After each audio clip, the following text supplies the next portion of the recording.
Mercedes will change everything, so we're going to be going through that and 3 other stories in today's video. So make sure to like this video, and if you want more Mercedes news content like this, make sure to subscribe to the channel by hitting that red button down below. The first story is, Mercedes claim they are in a very good place, and target 2 Grand Prix where the W14 can win a race. Toto Wolff believes validation of Mercedes' decision to pursue an alternative development direction has resulted in a feeling with the car the team has not experienced for a long time. Since the introduction of new aerodynamic regulations at the start of last year, it has taken 18 months and 30 Grand Prix for team principal Wolff to finally express optimism for the future. Despite the 1-2 spearheaded by George Russell in the penultimate race of last season in Sao Paulo, Mercedes very quickly recognized at the start of this year that the development path it was on was no longer viable. By the Monaco Grand Prix, Mercedes rolled out a series of upgrades that proved themselves in the following races in Spain and Canada, and upon which it can now continue to progress. 7-time F1 champion Lewis Hamilton went so far as to suggest the team had again got a North Star. We know where we're going, we know how to get there, with regard to development. The impact of the rediscovery has been impactful, according to Wolff, who said, "We can see the positive dynamic cascading, transcending into the organization. We feel the car is coming together, that our data is yielding results on track, and we haven't felt that for a long time. This obviously contributes to this place being in a very good place now." Wolff, however, concedes to being carefully optimistic, wary of the fact that whilst there is an upward trend, final practice for the Canadian GP highlighted the car's vulnerability due to the fact that a lack of temperature in the tires led to the W14 falling off a cliff. Hamilton bounced back on Sunday to score a third-place finish, 14 seconds behind race winner Max Verstappen in his Red Bull, halving the gap compared to a fortnight previously in Spain, where the 38-year-old Briton was runner-up to the Dutchman. How far Mercedes can push Red Bull over the remainder of the season remains to be seen, particularly as it will have one eye on next year and be looking to come flying out of the traps. Naturally, this is all with one eye on the cost cap and ensuring it brings in its development on budget. We have set up a huge organization in our financial department of 46 people that monitor the cost cap down to the last screw and looks at the trend of our spend during all of the year, said Wolff. What we've done is basically allocated resources to various projects. We stayed below that line all year last year, and we're still below that line this year. And that is considering a normal, let's say, development switch for next year. And this is still pretty much on track. The good thing is we are constantly learning about what the car is doing. There are going to be some fundamental design changes for next year. But it's not that we are building stuff. It's more like what are we simulating, but that is not measured in either money, teraflops, or wind tunnel runs. Lewis Hamilton and George Russell gave Mercedes its first double podium result of the 2023 season in Spain after the introduction of a massive upgrade package in Monaco the previous month. Hamilton battled Alonso's Aston Martin for most of the race and finished third in the recent Canadian Grand Prix, while Russell crashed on lap 12 and later retired in the race. Alongside the Aston Martin AMR 23 machine, the German team's W14 competitor is steadily climbing the ranks to become the second-best vehicle on the starting grid. As a result of the firm's choice to adopt a new design philosophy, Mercedes' improvement for Monaco will be followed up by another substantial alteration at Silverstone, with a more modest package planned for later in the season.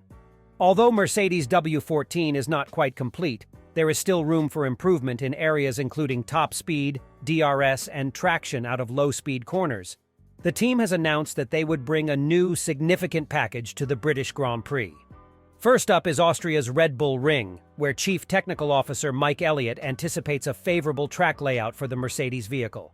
Mercedes spent almost a year puzzling about how to improve their performance, but after adopting a fresh approach, they saw immediate results.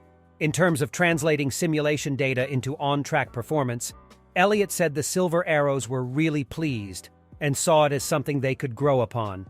Mercedes F1 boss Toto Wolff said that the team will bring a revised W14 to the British Grand Prix. As a result of their double podium performance in Spain and Lewis Hamilton's second-place finish in Canada, Mercedes has moved up to second in the constructors' standings after abandoning the zero side pod notion in Monaco.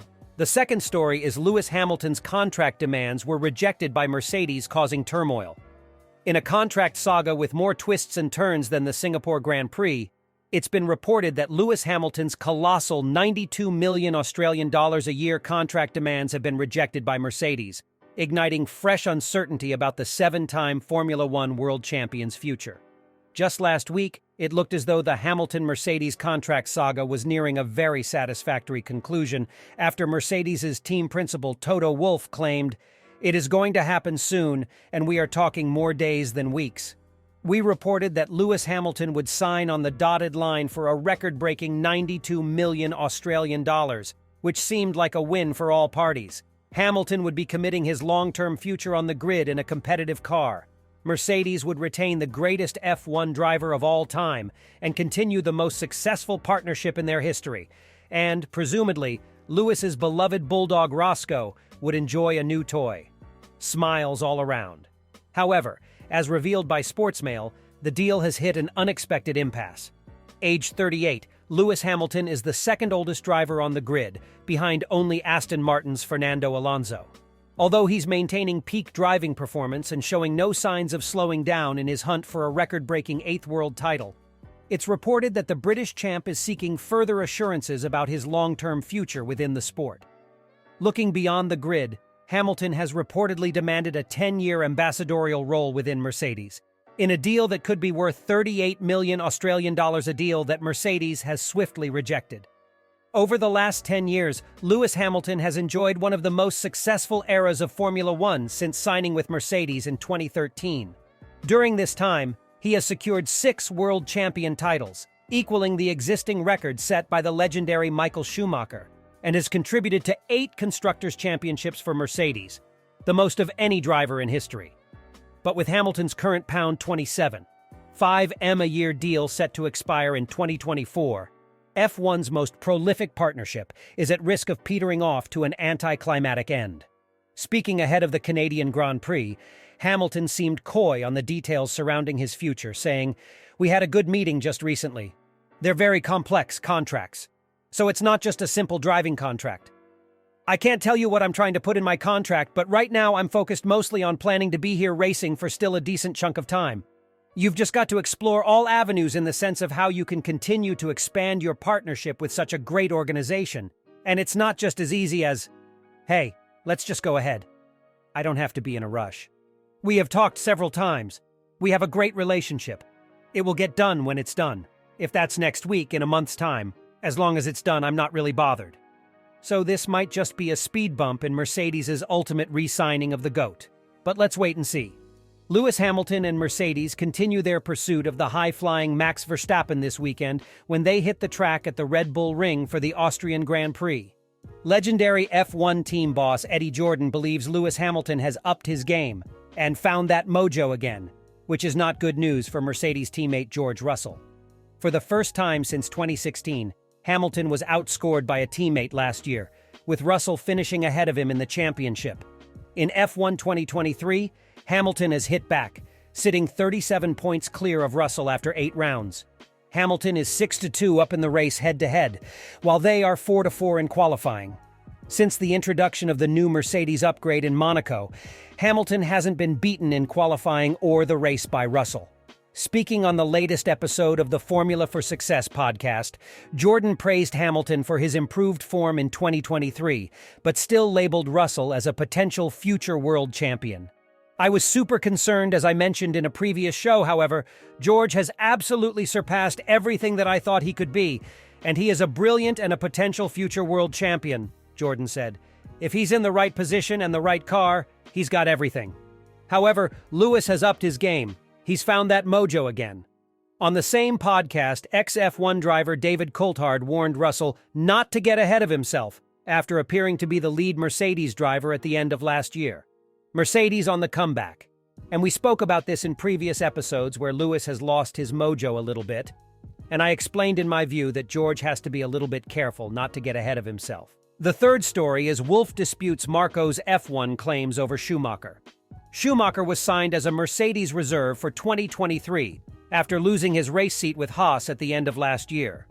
He has since been singled out for praise by Lewis Hamilton and George Russell for the contribution he has made in the simulator to race weekend progress. While delighted with the input that Schumacher is making, Wolff is open that he wants to see the young German find his way back to a full-time drive. But the influence of Wolff came under the spotlight recently when Red Bull Motorsport advisor Helmut Marko suggested that an offer was made by the Mercedes team principal for Schumacher to join AlphaTauri. Speaking to German television channel Sport 1, Marko claimed that Wolff tried to arrange a meeting with Red Bull CEO Oliver Mintzlaff to discuss the possibility of a move for Schumacher. Reflecting on what happened, Marko said, "It was mentioned at a meeting. It's just stupid that Mr. Wolff at the same time openly made politics against us at the FIA again." With that, the topic was off the table. Why should we take Schumacher? He is a Mercedes driver. Mr. Wolff is responsible for him. If he thinks so highly of him, why not let him drive in his own team or use his influence to get him into a customer team like Williams? Wolff said he is baffled about the attitude others have towards Schumacher, who he thinks has shown his true potential this year after enduring some difficult times at Haas. Asked how Mercedes could help Schumacher back to a full-time race seat, Wolff said, "I'm not even sure that we can facilitate because every time we speak highly on him, somebody feels to say something negative. As a little aside, I never spoke to Red Bull leadership about giving Mick a place there the way it was said by Helmut.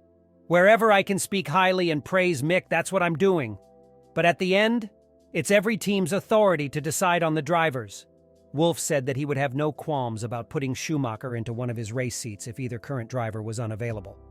"I very much respect our contracts within the team, and whenever you have to take a reserve driver, you have to take a reserve driver," he said. "I think kids are missing out. To be honest, I think he was burned last year.